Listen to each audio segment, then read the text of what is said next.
بسم اللہ الرحمن الرحیم۔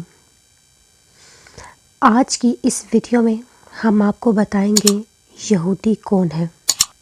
اور ان کا مقصد کیا ہے اور انہوں نے اپنے سینوں میں کون سا راز چھپایا ہے۔ یہودی لوگ کون سی پرانی نشانیوں کو ڈھونڈتے رہتے ہیں؟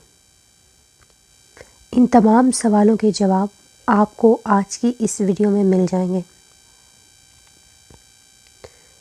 یہودی ایک ایسی بری قوم رہی ہے کہ انہوں نے ہزاروں سال اللہ تعالیٰ کی نافرمانی کی۔ حضرت یعقوب علیہ السلام کے زمانے سے بنی اسرائیل کی اس قوم کا آغاز ہوا۔ یہودی قوم نے ہمیشہ جھگڑا اور فساد برپا کرنے کی کوشش کی۔ اسی وجہ سے اللہ تعالیٰ نے ان پر بہت دفعہ لعنت کی ہے۔ بنی اسرائیل کی دھوکے بازی کی داستان قرآن پاک میں بتائی گئی ہے، جس کے بعد اس قوم کو حکومت کے عہدے سے ہٹا دیا گیا اور ان کی جگہ مسلمانوں کو حکومت سونپ دی گئی۔ پوری دنیا میں یہودی ایک ایسی قوم ہے جسے اللہ تعالیٰ نے بہت بڑا مجرم ٹھہرایا ہے۔ قرآن پاک کو غور سے سمجھنے پر جو یہودیوں کا جرم سامنے آیا ہے وہ اس ویڈیو میں آج آپ کو معلوم ہو جائے گا۔ یہ قوم ہمیشہ وعدے کے خلاف کام کرتی تھی۔ آخرکار طور پہاڑ کو اٹھا کر ان کے سروں پر لٹکایا گیا، لیکن اس کے باوجود ان کا وعدہ توڑنے کا سلسلہ چلتا رہا۔ وہ لوگ قرآن کی آیتوں کو ٹھکرا کر گانے بجانے کا شوق پورا کیا کرتے تھے، دوسروں کو نیکی کرنے کا کہتے تھے اور خود اس پر عمل نہیں کرتے تھے۔ ان کو فرعونیوں کے ظلم سے بچانے اور سمندر میں راستہ دیے جانے کے باوجود بھی یہ لوگ اللہ کی نافرمانی کرتے تھے۔ حضرت موسیٰ علیہ السلام طور پہاڑ پر جا کر اللہ کی عبادت کرتے تو ان کے پیچھے ان لوگوں نے بچھڑے کی پوجا شروع کر دی۔ ان کی یہ حرکت اللہ تعالیٰ نے حضرت موسیٰ علیہ السلام کو حکم دیا کہ گائے کو ذبح کرو،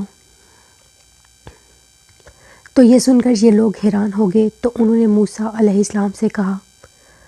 آپ جائیں اور اللہ کا صحیح حکم لے کر آئیں۔ تو اس طرح 5 بار ان لوگوں نے حضرت موسیٰ کو طور پہاڑ پر بھیجا، صرف اس لیے کہ وہ گائے کو ذبح کرنے سے بچانا چاہتے تھے، اور وہ کھلم کھلا اعلان کرتے تھے کہ وہ اپنی آنکھوں سے اللہ کو دیکھے بغیر ایمان نہیں لائیں گے، اور بغیر محنت کیے آسمان سے آئے ہوئے کھانے کو جب انہوں نے بند کیا تو انہوں نے حضرت موسیٰ علیہ السلام سے کہا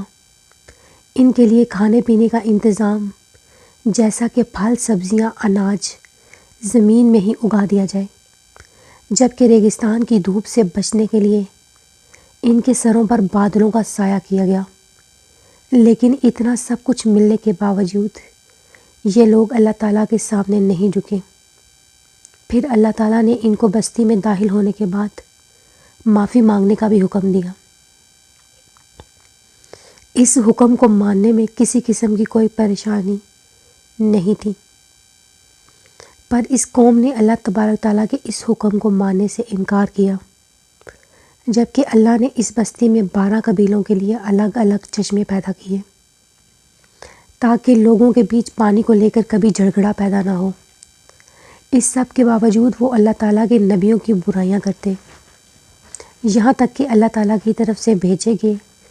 نبیوں اور پیغمبروں کو قتل کرتے رہے اور پھانسی پر لٹکانے سے بھی گریز نہ کرتے۔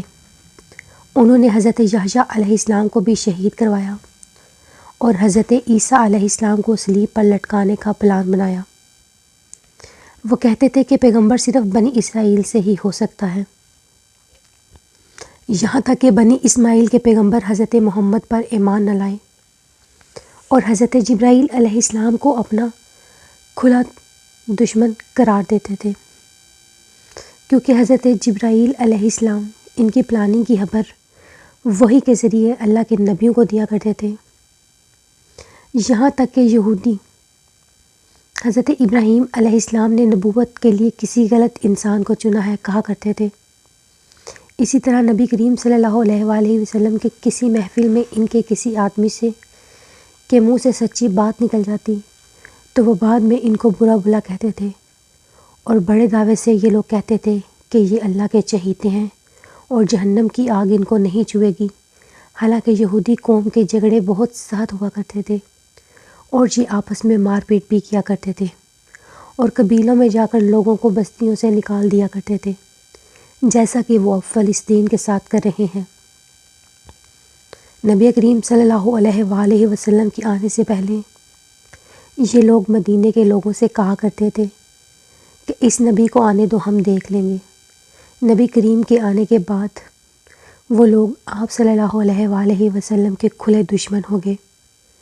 اور تو اور یہ لوگ جادو بھی سیکھتے اور سکھاتے تھے، اور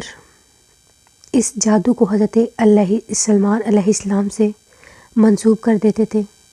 جبکہ قرآن مجید میں موجود ہے کہ حضرت سلمان علیہ السلام کا دور دور تک جادو سے کوئی تعلق نہیں۔ نبی کریم صلی اللہ علیہ وآلہ وسلم پر بھی ان لوگوں نے جادو کیا تھا، اور ایک دفعہ نبی کریم صلی اللہ علیہ وآلہ وسلم کو چٹان کے ذریعے زخمی کرنے کی کوشش کی تھی۔ الگ الگ پیغمبر حضرت سلمان علیہ السلام کو بھی نبی نہیں مانتے تھے، بلکہ بادشاہ سمجھتے تھے، اور اپنے نبیوں اور نبی کریم صلی اللہ علیہ وآلہ وسلم سے بھی یہ سوال کیا کرتے تھے، اور اپنے ساتھ مسلمانوں کو بھی یہ کام کرنے کے لیے اکساتے تھے، لوگوں کو ہمیشہ سچ اور حق کے راستے سے روکتے تھے، اور لوگوں کا مال ناجائز طریقے سے کھا جاتے تھے۔ انہوں نے اس زمین پر 2 دفعہ جھگڑا اور فساد کیا، لوگوں کے گھروں میں تانک جھانک کرنا، اور ان سے خود اپنی بہنوں اور بیٹیوں کے ساتھ بدکاری اور زناکاری کا الزام بھی لگا دیتے ہیں، اور ایسا کام کرنے سے یہ لوگ ذرا بھی شرم محسوس نہیں کرتے تھے۔ جبکہ حضرت موسیٰ علیہ السلام یہودیوں کو فلسطین کے حکمران کے خلاف جنگ کرنے کا حکم دیا تو انہوں نے کہا ہم وہاں نہیں جائیں گے اور نہ ہی جنگ کریں گے، وہاں آپ جائیں اور آپ کا رب جائے، ہم تو یہیں بیٹھے رہیں گے۔ اس بات کا ذکر سورہ مائدہ میں بھی موجود ہے، اور قرآن پاک میں ایک جگہ اور ذکر ہے کہ ان میں سے کچھ لوگ ایسے ہیں جو کتاب پڑھتے ہیں اور زبان کا الٹ پھیر اس طرح کرتے ہیں کہ تم سمجھو وہ کتاب ہی پڑھ رہے ہیں، کہ وہ کتاب کی ہی عبادت ہے۔ قرآن پاک میں ارشاد ہے کہ ان یہودیوں کی گستاخی زیادہ تھی کہ وہ یہ بھی کرتے ہیں کہ اللہ فقیر ہے اور ہم امیر ہیں، نعوذ باللہ۔ ایک اور جگہ ارشاد ہے کہ وہ لوگ کہا کرتے تھے یہ کھیت اور یہ جانور محفوظ ہیں اور یہ وہی لوگ کھا سکتے ہیں جنہیں ہم کھلانا چاہتے ہیں، اور ان میں سے ایک جماعت جو یہ کہتی تھی کہ نبی کریم صلی اللہ علیہ وآلہ وسلم پر کچھ بھی نازل نہیں ہوا اور اس پر صبح ایمان لاؤ اور شام کو انکار کر دو۔ ایک زمانہ ایسا تھا جب یہ اللہ کی پسندیدہ قوم تھی، پھر اللہ تعالیٰ نے ان کی نافرمانیوں کی وجہ سے ان کو اس عہدے سے ہٹا دیا، اور یہودی چونکہ قرآن پاک کو نہیں مانتے اس لیے ان کو یہ معلوم نہیں کہ ہم اللہ کی بارگاہ سے ٹکرائے ہوئے ہیں، اور یہ لوگ آج بھی اپنے آپ کو اللہ کے نزدیک پسندیدہ سمجھتے ہیں، اور وہ یہ بھی کہتے ہیں کہ ہم اللہ کے نزدیک سب سے زیادہ پسندیدہ قوم ہیں۔ اللہ تعالیٰ نے اس قوم کو بہت سارے انعاموں سے نوازا، اور ان میں ایک تابوت سکینہ بھی تھا۔